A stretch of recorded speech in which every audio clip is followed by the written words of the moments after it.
The world of Mass Effect features many different species. Most of them are part of the larger galactic community. Species like the Asari, Turians, Silurians, Inhumans, as well as many more, are a part of this community. However, some species are not a part of this community, some by personal choice, while others have been denied access to it. In this video, we'll be looking at all species in the Mass Effect universe that are not a part of the galactic community. First species on this list is the Arachni. Now, depending on your choices in Mass Effect 1, the Arachni could be the only extinct species on this list. The Arachni look like insects and come from the planet of Suen. The planet has two sides, one side that is extremely hot, which is the side facing the sun, and one side that is extremely cold, the side facing away from the sun. The Arachni developed in a place called the Terminator, a middle ground between the extreme heat and extreme cold. Now, despite their bug-like look, the Arachni are very intelligent and have even built starships. The Arachni are led by their queens, who are more intelligent and far bigger than the other Arachni. The queens act as leaders and guide their species, as well as being able to form an entire colony in only a couple of days. As mentioned earlier, the Arachni are extremely smart, and also really aggressive, which is why it shouldn't be a surprise that these traits eventually led them to war with the rest of the galaxy in a war known as the Arachni Wars. After enlisting help from the Krogans, the galactic community wiped out almost all traces of the Arachni, or so they thought. One egg containing a Arachni queen remained. This was found by a corporation called Binary Helix in Mass Effect 1. You find this queen. You have the option of killing her or enlisting her for your fight against the Reapers. The second species on this list is the Collectors. The Collectors are a mysterious race that live beyond the Omega-4 relay. This relay is unusable for everyone except the Collectors.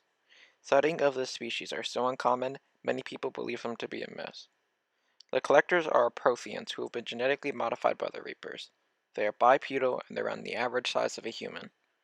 They mostly communicate through quote-unquote chips and thrills, however they are able to speak other languages the rest of the galactic community can understand. The Collectors are known to request living specimens in exchange for valuable technology. Some requests include 24 left-handed Solarians, 16 sets of Bartarian twins, a Krogan born of parents from feuding clans, or 24 pure Quarians who have never left the migrant fleet, to quote from the Mass Effect wiki. Most recently in the ME universe, they have developed a fascination for human biotics. It is unknown what happens to individuals after they go beyond the Omega-4 relay, since none have ever returned.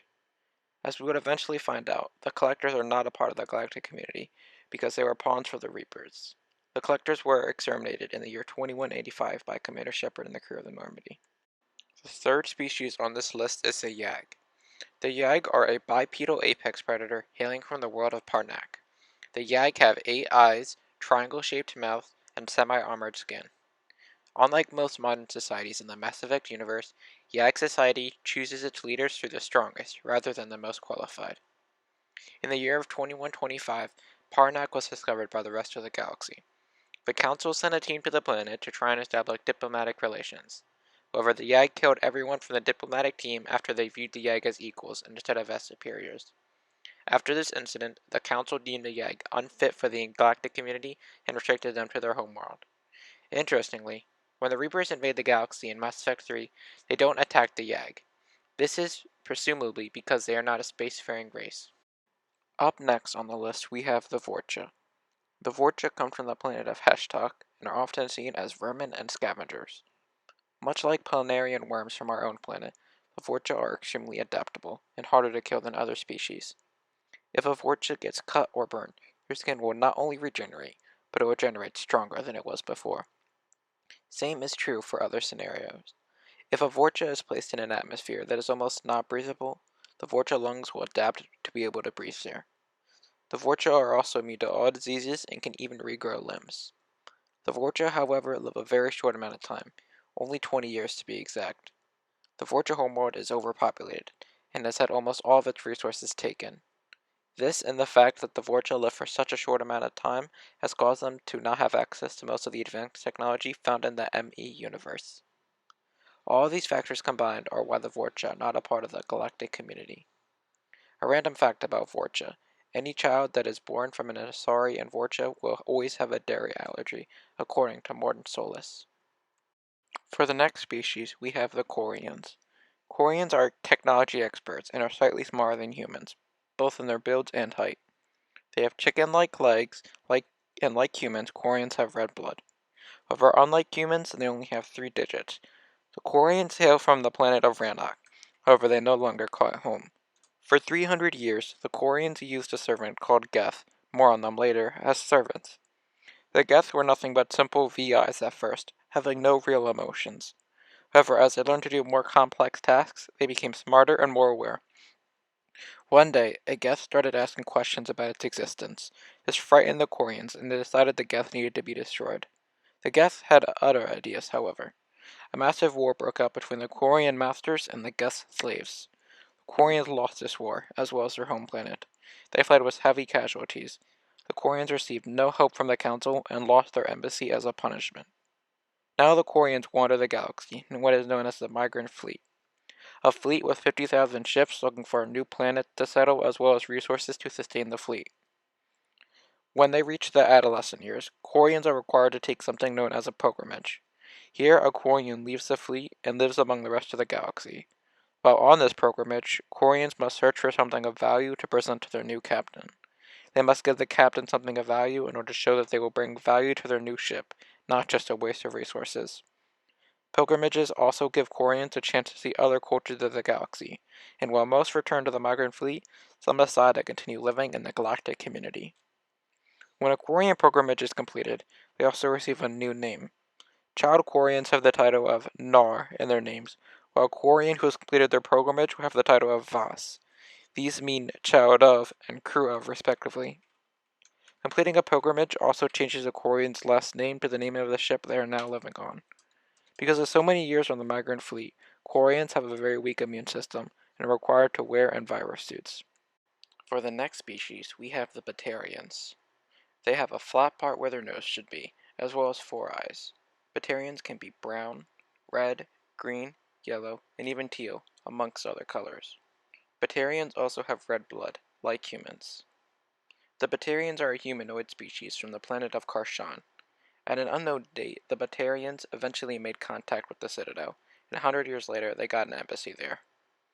While they were a part of the Galactic community, the Batarians pissed off other species many times. Like in 1785, when a fleet of Batarian ships bombed the world of Milky Way, which was inhabited by Solarians. Batarian and Council forces also fought with each other in 2115 on the planet of Enno. Less than a half a century later, humanity started to settle planets in the area known as the Skyllian Verge. The Batarians were already trying to settle the planets in the area, and the Batarians requested the Council label the Skyllian Verge as a quote-unquote Batarian interest. The Council denied this request, and this angered the Batarians. They cut off all ties with the Galactic community and closed their embassy on the Citadel.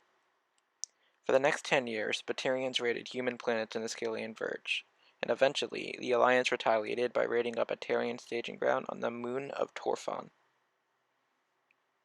After this attack, pretty much all Batarians went back to their home system, and now they are a rare sight in Council space. When the Reapers invaded the Mass Effect galaxy in the year 2185, their first target was Karpyshyn. The Batarians did try to fight back, however it was uncoordinated and not very effective, since many Batarians had been indoctrinated after attempting to study a Reaper corpse that was over 1 billion years old. These indoctrinated Batarians sabotaged military defenses, fired on friendly ships, and set out false messages and false Reaper locations. A lot of Batarians were transformed into cannibals and used as foot soldiers for the Reapers. Many Batarians are part of gangs and run drug and slave operations. Many Council species regard the Batarians as nothing more than slavers and criminals, since slavery is a crucial part of the Batarian culture. Many Batarians, however, are restricted to their home system, which is why so few are seen throughout the galaxy.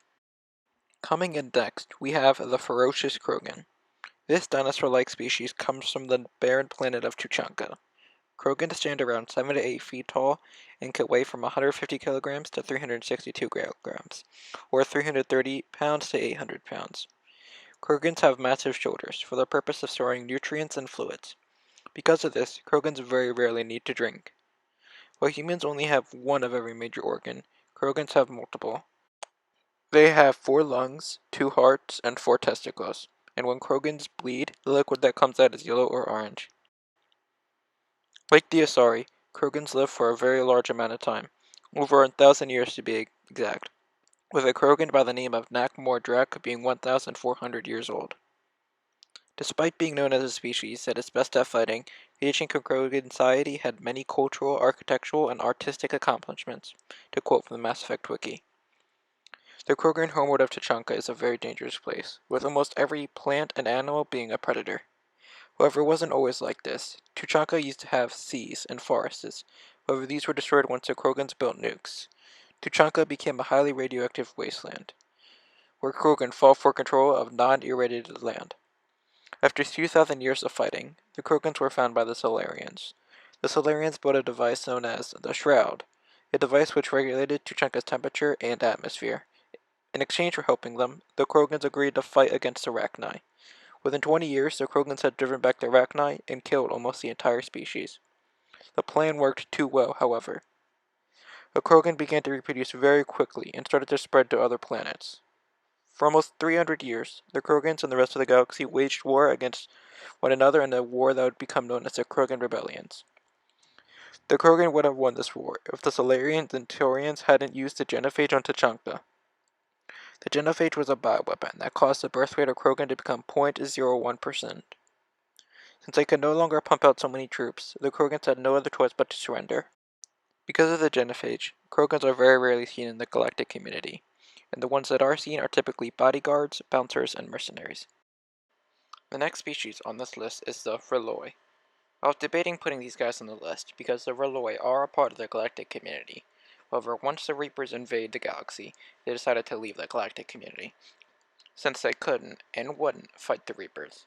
As well as leaving the Galactic community, the R'hlloi destroyed all of their space stations and satellites in hopes the Reapers would avoid targeting them because the Reapers believed the R'hlloi had not developed spaceflight like the Yag. Biologically speaking, the R'hlloi are a bird-like species and even have feathers. They also come from the planet of Turfas. The final species on this list is the Geth. The Geth are not so much a species as they are an artificial intelligence. However, even though they are AIs, they still have some components that make them seem alive. They quote-unquote bleed a white liquid, and their quote-unquote skin can be repaired using special first aid kits if the skin gets damaged. A single Geth's intelligence is quite simple. However, a group of Geths can do more complex tasks such as make tactical decisions, analyze situations, and reason, according to the Mass Effect wiki.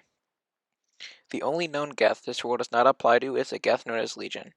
We see Legion make decisions on his own without other Geth present. Each Geth isn't just one AI. They are actually made up of hundreds of different similar VIs, or virtual intelligence. All Geths are connected and can share ideas and thoughts at the speed of light. When a decision needs to be made, Geth share all the info on the decision and how it would benefit and or hurt the Geth. As mentioned earlier, the Geth were made as servants by the Quarians, and eventually rebelled against them. The Geth won the ensuing war and banished the Quarians from their homeworld. Interestingly, the Quarians were allowed to escape from the Geth because the Geth did not know what would happen if they wiped out an entire species. The Geth do not occupy planets. Instead, they live on massive space stations and get whatever resources they need from asteroids. Around 300 years after the Geth rebellion, the Reaper known as Sovereign approached the Geth. This Reaper promised to give them technology to help build a Dyson Sphere, a device which would allow them to contain every single Geth AI. In exchange, the Geth would help Sovereign take control of the Citadel and begin the next Reaper invasion. The majority of the Geth denied the offer, as they wouldn't want to rely on another species' technology. However, a small group of Geth accepted Sovereign's offer. This group of Geth became known as heretics by the rest of the Geth. The majority of the Geth prefer to live in isolation on Rannoch or in space stations, and they will attack any ship that comes too close to them or the places they call home. I hope you liked the video. If you did, why not leave a like? It really means a lot and it can allow others to see the video. And if you enjoy my content, why not subscribe? Push the notification bell so you can always see whenever I upload. That's going to wrap it up for this video. God bless, and I hope to see you guys in the next video.